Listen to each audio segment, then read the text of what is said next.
কারণ এত কষ্ট করে তারা ফসল ফলায়, অন্যকে কেন চাঁদা দেবে? এখানে আপনারা চেয়ারম্যান মহোদয়রাও আছেন, আমি অনুরোধ করব আপনাদেরকেও এই ব্যাপারে আপনারা একবার সক্রিয় ভূমিকা নেবেন। তরমুজের কথা স্পষ্ট বক্তব্য। আমাদের কাছে কিছু অভিযোগ আছে যে কোনো কোনো ঘাট থেকে নামায় কেউ কেউ এটা বলে যে পার পিসে 1 টাকা 2 টাকা নেয়, এরকম একটা অভিযোগ আমাদের মধ্যে আছে। একেবারে আমাদের পার্টির পক্ষ থেকে এবং আমার ব্যক্তিগত পক্ষ থেকে একেবারে আপনাদের প্রতি আহ্বান, একটা জিরো টলারেন্স এখানে। কারণ এত কষ্ট করে তারা ফসল ফলায়, অন্যকে কেন চাঁদা দেবে? এখানে আপনারা চেয়ারম্যান মহোদয়রাও আছেন, আমি অনুরোধ করব আপনাদেরকেও এই ব্যাপারে আপনারা একবার সক্রিয় ভূমিকা নেবেন। কোনো চাষিরা যেন কোনোভাবে হয়রানি না হয়, কোনো চাঁদা চলবে না। যদি ঘাট যেটা সরকারি যারা দিয়েছে সেইটা থেকে নেও, এটা দিয়ে আমাদের আপত্তি।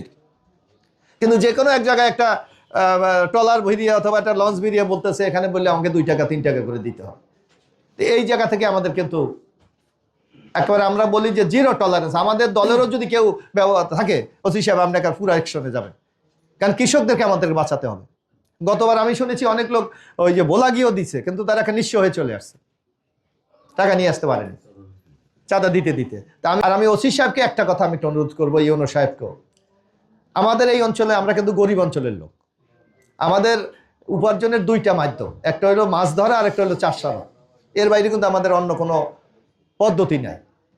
এখানে আমাদের কাছে একটা অভিযোগ আছে যে আমাদের কৃষকরা অত্যন্ত ঘাম ঝরিয়ে টাকা খরচ করে কিন্তু তরমুজ ফলায়। আমি একটু ইউনো মহোদয়কে আরেকটু অনুরোধ করব, একটা অভিযোগ আমাদের মধ্যে আছে যে আপনারা সরকারিভাবে একটা ডাক দেন, কিন্তু মানে ইজারা দেন সুনির্দিষ্ট, যে এটা লিস্টেড একটা আছে যে এই জায়গায় আমাদের যাবে, কিন্তু আমাদের তহসিলদার মহোদয়রা কি করে, নিজেরা একটা কাগজ দিয়ে বলে যে এটা লিস্ট দেওয়া হয়েছে। এরকম মানে আমি মহিউদ্দিন সাহেব এখানে আছেন, আপনাদের চরমন্দাজে এরকম একটা ঘটনা ঘটছে এবং আপনারা মানে অ্যাকশনও নিচ্ছেন।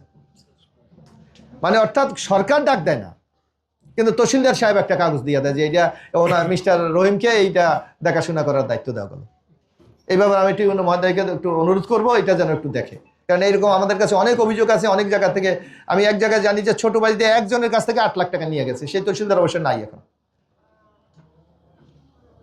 এইটা যদি একটু দেখেন তাহলে আমাদের লোকজন মানে অনেকটা আশ্বস্ত হবে এবং অনেকটা রক্ষা পাবে। আর